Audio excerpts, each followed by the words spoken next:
Hablemos de poder, pero no de ese poder de la autoridad de quién manda, sino del poder decidir lo que pasa sobre tu propia vida. Muchas veces cuando pensamos en poder y que pensamos en esa autoridad, parece que solo nos quedan dos opciones, mandar o desaparecer. Y si le damos una tercera opción, que sea elegir. Yo soy Valerí, me acompaña Marijó. ¿Cómo estás, Marijó? Muy feliz de estar aquí, Valerí, hablando de este tema que nos cuesta trabajo, que a veces revuelve como un poco las tripas, que nos cuesta trabajo asumir, ¿no? Que está incómodo, pero abriendo justo la conversación a dejar de ignorarlo.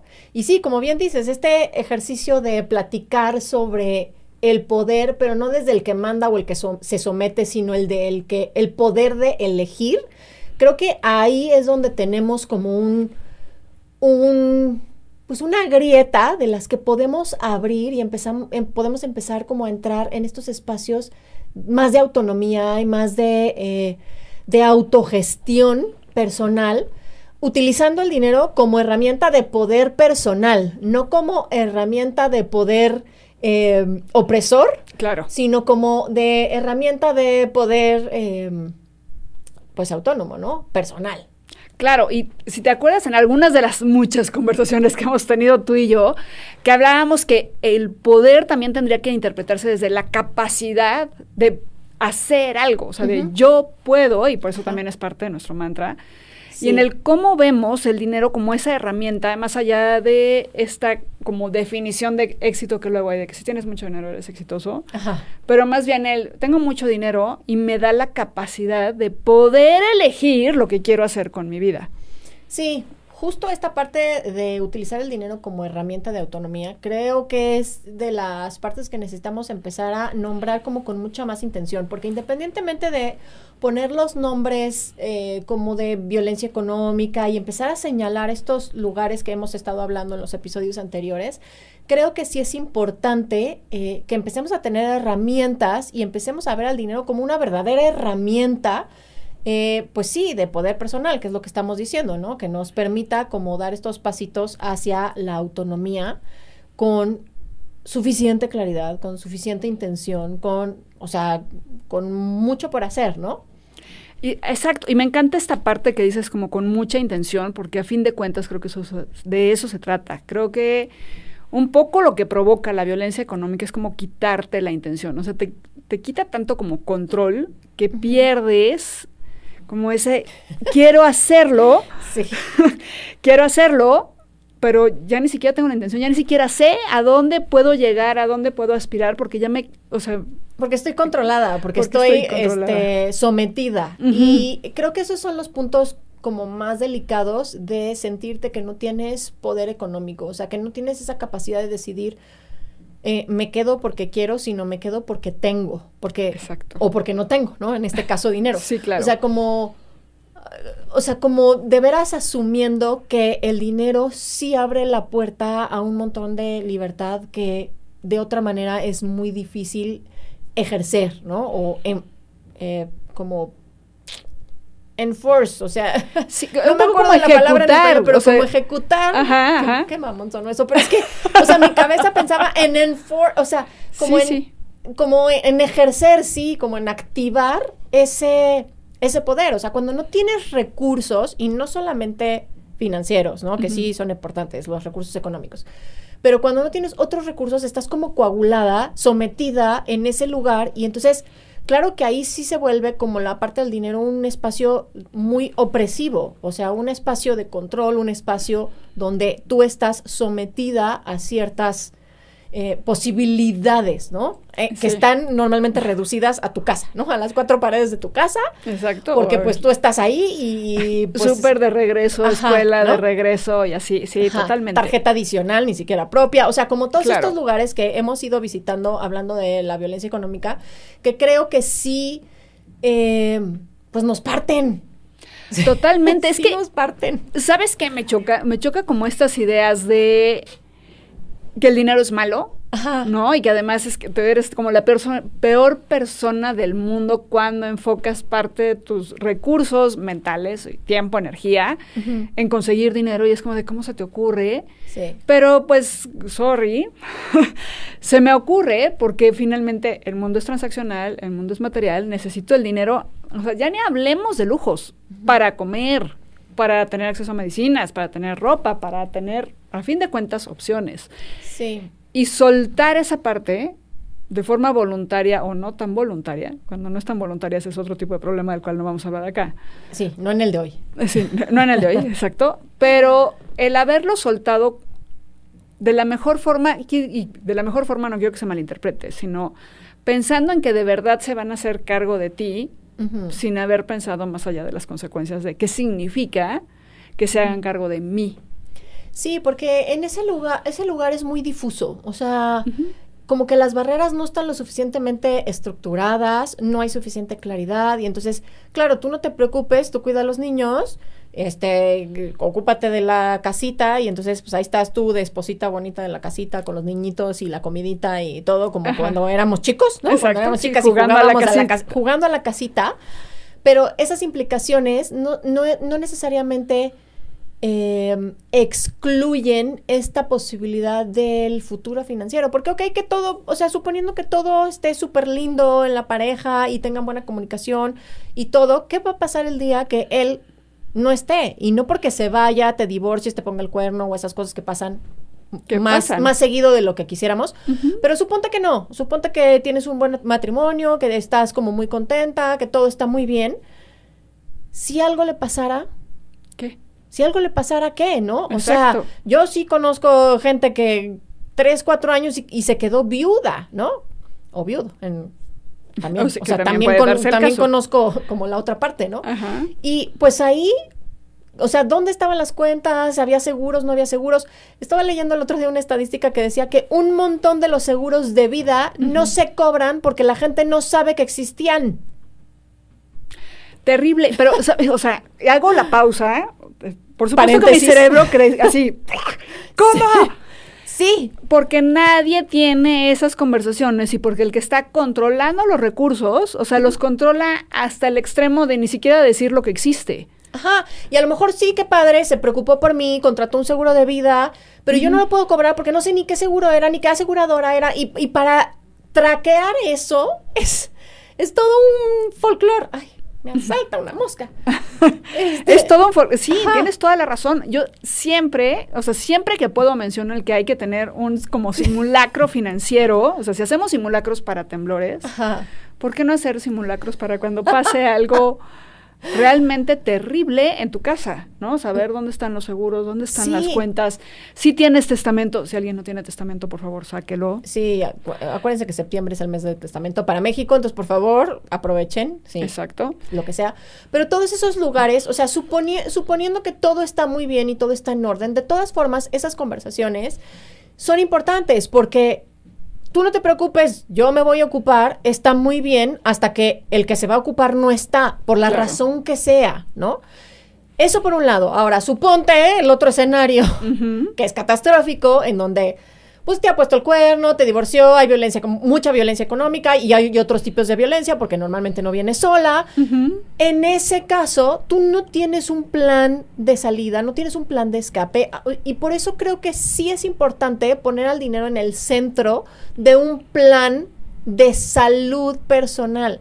No solamente la salud física, sino la emocional, la financiera y todo esto que hemos hablado tú en muchos lugares, yo en otros lugares, juntas en estos episodios de Fuerza Femenina y Finanzas, porque ahí es donde, pues sí estamos en riesgo, ¿no? Ok, está previsto mi retiro. Claro que sí, yo creo que espérame, necesito detenerte ahí porque el otro día que estábamos platicando de esa parte del retiro, fue como, de verdad, yo no sé si nadie tiene en la cabeza la parte del retiro porque no trabaje, entonces pues cuando me voy a retirar, porque si estás jugando a la casita, entonces pues nunca te retiras. Nunca. Qué triste. Y me parece tristísimo, pero la otra parte es, si medio lo piensas, solo piensas como en el tema de la edad, pues a los 60 que me retire. Ajá, pero ¿con qué dinero? ¿Con qué dinero y para hacer qué? O sea, ¿qué es lo que quieres hacer de tu vida? Porque al momento en que te quitaron las opciones, ya ni siquiera estás pensando en las opciones del qué sigue. Y qué sigue, no sé, cuando sea el nido vacío. Ajá. ¿Qué sigue si él se va o ella se va, dependiendo de cómo esté el asunto de la pareja? Pero ¿qué significa retirarse? ¿Y qué es lo que pretendo hacer? ¿O pretendo trabajar jugando a la casita esperando que, o sea, crecer jitomates en mi terraza? ¿O cómo le hacemos? Que está muy bueno el plan, pero incluso para los jitomates necesitas, pues, una semilla. Claro, que esperemos que la hayas sacado de cuando atendías, o sea, se encargaban de ti y entonces puedas haber sembrado las semillas. Pero a fin de cuentas vas a necesitar más cosas. Sí, sí se necesitan cosas. Sí necesitamos cosas que son como de autocuidado básico. Y esas las intercambiamos por dinero. O sea, como que el racional común es trabajo, recibo dinero, ¿no? Recibo dinero, separo para mi pensión o mi retiro. En el mejor de los casos. En el mejor de los casos, dejo de trabajar, pues recibo ese dinero porque lo separé. Lo trabajé, lo puse ahí en ese lugar a que me esperara, digamos, ¿no? Sí. Pero en el caso de tú quédate, yo me preocupo, tú estás intercambiando trabajo por no dinero. Exacto. O sea, es trabajo no remunerado, que creo que hay que irle poniendo su nombre. Y con todas sus letras, totalmente de acuerdo. Y en muchos lugares se ha ido nombrando y se ha ido cuantificando, y esos datos son bien importantes porque así a ojo de buen cubero, por lo menos son como 50,000 pesos mensuales, ¿no? Totalmente. De trabajo no remunerado. De acuerdo. ¿No? Que más allá de la parte no remunerada, que por supuesto hay que nombrarlo y así es, o sea, tristemente así es.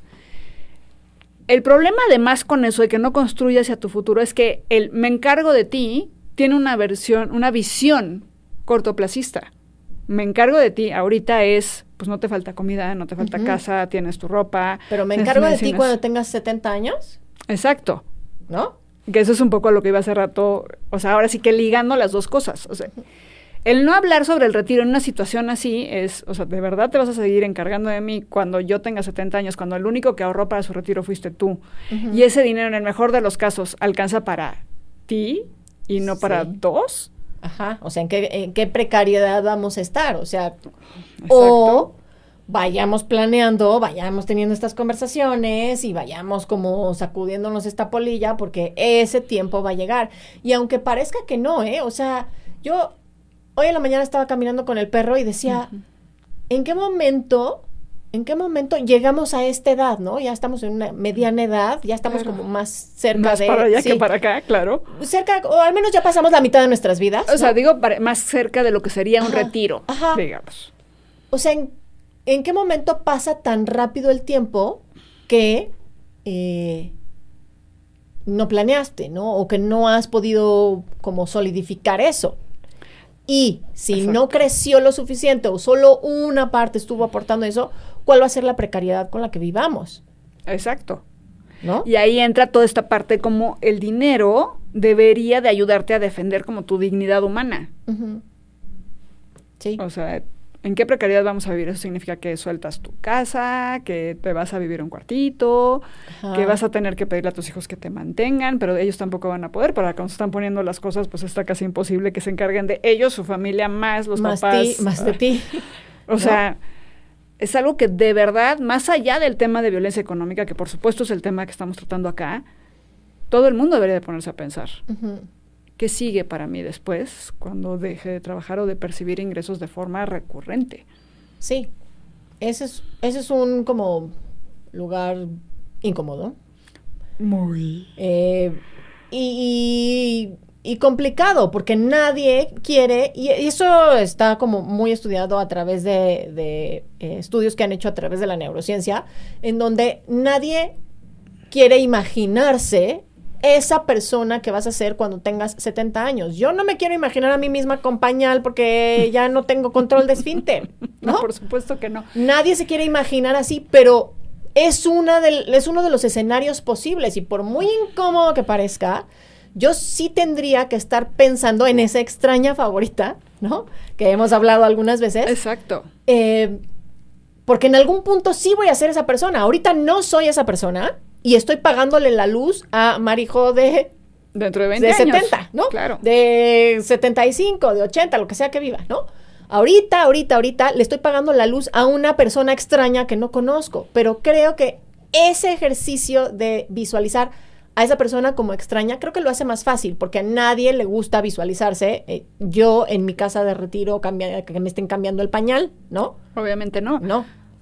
Pero tenemos que hacerlo y sobre todo en cómo ha ido alargándose la esperanza de vida, porque antes pues era como de, ay, bueno, cuando me retire a los 65, esperanza de vida 63, pues casi seguro ni ibas a llegar. Sí. Entonces, ¿cómo vas a meterle esa idea en la cabeza a las nuevas generaciones cuando quien tendría que habernos enseñado eso, muy probablemente ni siquiera llegó a ese momento en su vida? Que claro, ya me estoy desviando del tema, pero... Nos estamos desviando del tema, pero creo que lo importante es decir que cuando alguien utiliza el dinero para que tú te quedes en tu casita sin preocuparte, no exime de la responsabilidad de que tengas estas conversaciones y que planes tu propio retiro y tu propio futuro. Porque, ok, él o ella, quien sea que haya tomado la batuta, se hace cargo, a ti te pasa una lana porque tú vas a ir al súper. Ese dinero sí pasa por tus manos y tú tienes la responsabilidad de administrarlo lo mejor posible. Y tal vez dentro de ese dinero hay parte de dinero que tú sí puedes ir separando.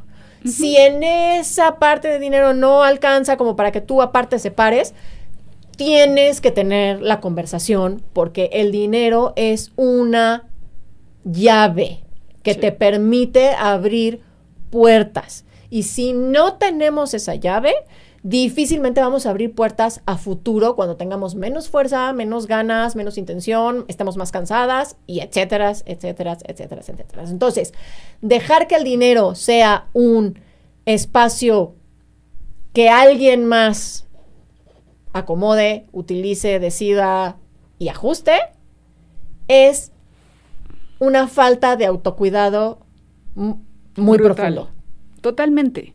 Totalmente. Y a fin de cuentas, el punto acá es, el dinero es capaz de darte opciones, no sueltes la posibilidad de tener opciones de qué hacer con tu vida, independientemente de lo que pase en tu relación, si es que es una relación de pareja, si es una relación familiar, si es una relación laboral. Conserva tu autonomía desde la parte financiera, porque tiene que ver con tu bienestar, que es un poco lo que decíamos hace rato y que, como bien dices, lo hemos tocado tú y yo juntas, separadas, como sea, que el bienestar es la parte física, mental, emocional, espiritual y financiera. Entonces, la parte del autocuidado sí incluye la parte financiera. Sí.